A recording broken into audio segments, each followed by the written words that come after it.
Hi everyone, Tyler King here. Welcome to my channel. This is actually going to be the first segment of a brand new part of my channel. It's going to be titled NuReview. The title itself is a little bit tongue-in-cheek. I'm actually going to focus on older releases, um, basically starting mid to late 70s. The other reason why it's titled NuReview is that my first plan with it is I'm actually going to go through and I'm going to review Gary Numan's entire discography from front to back. And this is going to be the first episode. And so because of that, for all you Gary Numan fans out there, you probably are going to know that this episode is going to be dedicated to the very first Tubeway Army record, which is self-titled. Tubeway Army featuring Gary Numan. My copy's not the original copy.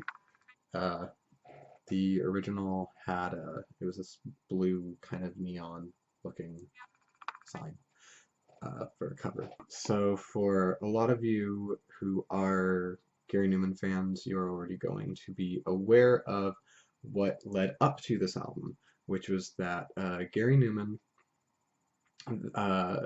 real name Gary Webb, he had created a band called Tubeway Army with bassist Paul Gardner and drummer Jess Lydiard. Jess Lydiard in particular being Gary Numan's uncle. The trio had recorded 2 singles so far on the Beggar's Banquet label, the first one being called That's Too Bad, the second one being called Bombers. A lot of Gary Numan's albums are very reliant on keyboards, they're very reliant on synthesizers, but that's not really the sound for this album. Gary hasn't really come into his own in that regard just yet.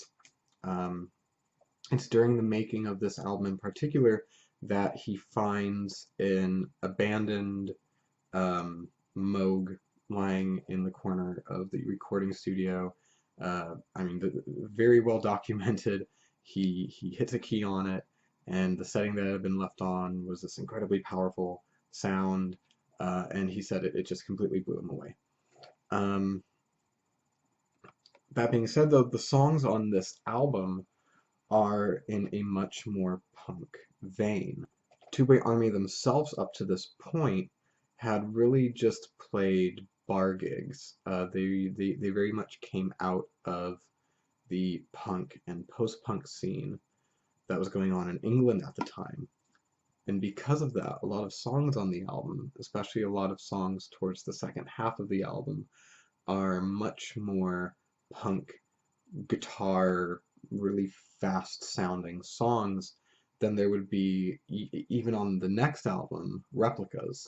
The album opens up with the song Listen to the Sirens, which I would go so far as to say is probably going to be the best song on this album, if not one of the best opening songs on any album possibly ever. It opens up with this really throbbing, synthy bass intro. Gary starts uttering these really oblique, impressionistic lyrics, talking about a police song.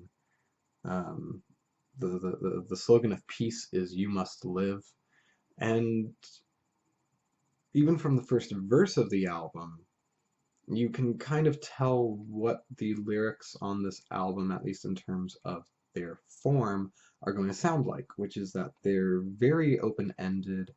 There are a few songs that are just so blunt with what they're talking about. But for the most part, the songs on this are very impressionistic.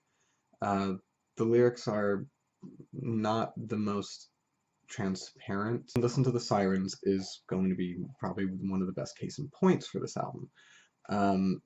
The other thing, listening to this song when it first kind of finally picks up, they do a multi-tracking of Numan's vocals.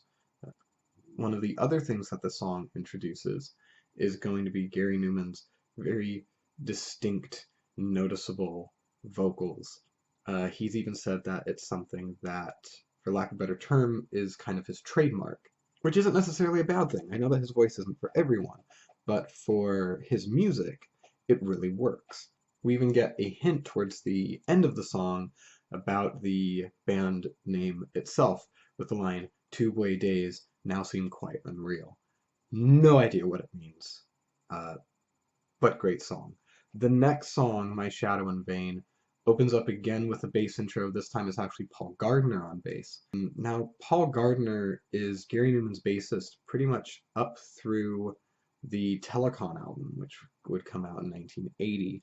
After that, Paul Gardner suffered from drug addiction, heroin to be exact, and Paul Gardner passed away in 1984. However, the sound that he gives to the albums that he plays on is very unique. The third song on the album is called The Life Machine.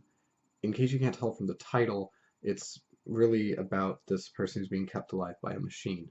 And the themes that this song introduces are themes that Gary Numan is going to explore over his next few albums in particular, to the point where the next three, which are Replicas, The Pleasure Principle, and Telecon, are often referred to as his Machine Trilogy.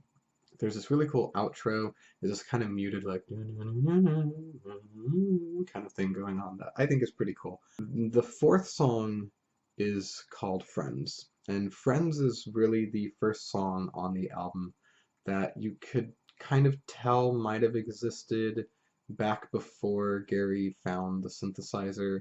It's really the first truly punk sounding song on the album. The vocal melody in particular is just incredibly fast. It's incredibly quickly delivered. A very good friend of mine. It's impossible to sing along to. The fourth song, Something's in the House, it has this really killer bass line, but really the keyboards and the synthesizers on this song, they're really just kind of used for the outro, much like Friends, much like a lot of the songs that are going to appear on the second half of this album.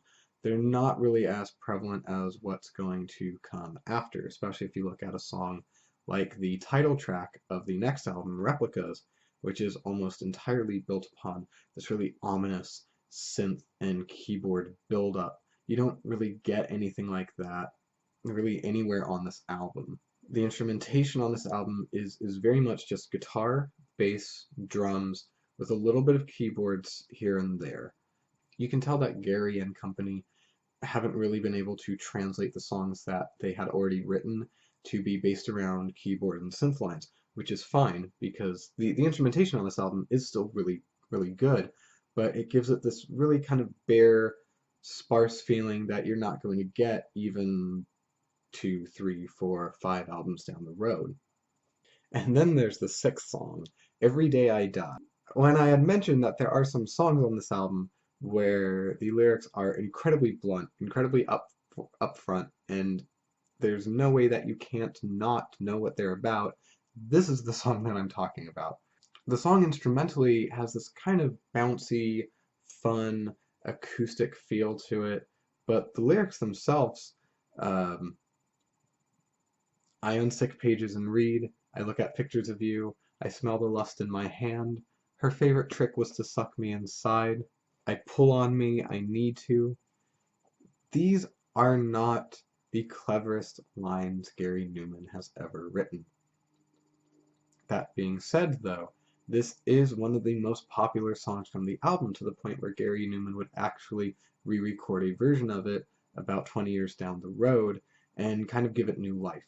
He's actually performed this song a fair number of times, and especially in more recent shows, he kind of slows it down and he gives Every Day I Die this really dark, ominous, slowing, building up feeling to it. But on the album, it's just okay. The first song on the second side of the album, Steel and You, has this really killer, amazing, heavy intro to it. It's just this wall, this blast of synthesizer noise, and out of it comes these discordant beeps and this really just heavy pulsing sound effect, and then just Lydia's drums, they just come pounding out of nowhere, and Paul Gardner's bass line is just killing it, and later in the song, Gary just whips out this amazing guitar solo. This is the kind of song that the album needs more of, especially with that really ominous, amazing, powerful keyboard opening. And one of the highlights of the song itself is actually going to be Jess Lydiard's drumming. Jess Lydiard is actually Gary Numan's uncle, uh, drumming, holding down that rhythm section with Paul Gardner. About 3/4 of the way through the song, Gary just launches into this really kind of sloppy guitar solo that still works, which unfortunately is something that after the next album, Replicas, is something that's not going to be heard really ever again on any Gary Numan album. However, again, the keyboard and synthesizers that are featured on the song really are just there for the beginning and the end of the song. And the second half of the album does kind of suffer for that. You can tell that the first half of the album were songs that were a little bit more polished, a little bit more refined. The second half, for lack of a better term, there's some songs on there that almost feel like throwaways, or they feel like they just go on for too long. Case in point is My Love is a Liquid. Lyrically, the song could be about abortion, I'm not sure. It features lines like, "Can you see her little hands? Can you see her little cry? Do you think she looks just like me?" But besides the lyrical themes, this is, for me at least, this is the most forgettable song on the album. And the next song, Are You Real, doesn't really help out either. You get this guitar rocking introduction, but kind of like the previous song, My Love is a Liquid, Are You Real doesn't have much going for it except for this kind of cool, creepy organ bridge about 2 minutes in, but the song could have effectively ended there. Instead it goes on for another minute too long. And the follow-up, The Dream Police, is pretty much more of the same. There's this kind of cool, quiet, delicate keyboard intro, but it's mostly a forgettable song, except for you get this other Gary Numan guitar solo towards the end that kind of steps the song up. But the album does pick up with the song Joe the Waiter. Joe the Waiter in particular is the most popular song among fans from this album, even though it's the one that is least indicative of the material that is on the rest of the album. It opens up just Gary on an acoustic guitar. The lyrics bring up these themes of urban decay and almost homoeroticism, even though I'm not sure if that's something that I necessarily agree with what he's singing about on there. It's, again, it's very oblique, it's a very vague song lyrically, much like the rest on this album, but at least in terms of the homoerotic themes on Joe the Waiter, this is something that he would explore a lot more on his second album, Replicas. And then about halfway through the song, it opens up, Paul Gardner comes in on bass, Jess comes in with this really gentle drum beat that just kind of moves the song along, keeps it going. And towards the end of the song, Gary even says the line, "Every day I die for you." And that is going to be the first instance of another lyrical theme throughout Gary Numan's career, which is the recycling of, whether it be song titles, lines, themes. Especially lately, he talks a lot about darkness. Earlier in his career, it was about machines. And the last song on the album, Zero Bars, Mr. Smith, again doesn't have that much going for it, besides this kind of fun, almost kind of comical delivery of the title, My Name is Smith. And the last song, it just kind of feels like a rehash of Are You Real and My Love is a Liquid, and really everything that happened on the second half of the album besides Joe the Waiter, which is that there's not that much memorable, it just kind of sounds like a standard punk song that just happens to be being sung by Gary Numan. But I do really enjoy this album. I think that in terms of debut albums, it really helps to set what Gary Numan and his band are going to explore for the next few albums. And unfortunately, the album did not do well upon release. Part of that has to do with that there was no single lifted from this album. and I would be hard-pressed to even find one if I had to pick. The album is fun, it has some really good moments, it has some not so memorable moments, but it doesn't have any bad moments, which is something that can't be said for a good portion of Gary Numan's material that he would be putting out about 10 years on from this release. This isn't necessarily an album by Gary Numan that I go back to often, but it is one that I do enjoy when I go back and I do listen to it. It doesn't have the great songs on it like Replicas or The Pleasure Principle or even more recent albums like Exile or Splinter are going to have, but it doesn't have anything that is downright offensive or makes me want to turn it off. And if anything, it's really nice and fun to hear a young Gary Numan who isn't really quite sure of what direction to take with his band. I would give this album a very solid 7 out of 10. So what do you think? Is this your favorite Gary Numan album? Is this your least favorite Gary Numan album? Make sure to leave a comment in the comment box below. And I'm going to get some more videos up as soon as I can. I'm going to continue on with the Gary Numan back catalog review. The next one is going to be the 1979 album Replicas. Keep an eye open for that. Until next time, this is Tyler King with NuReview.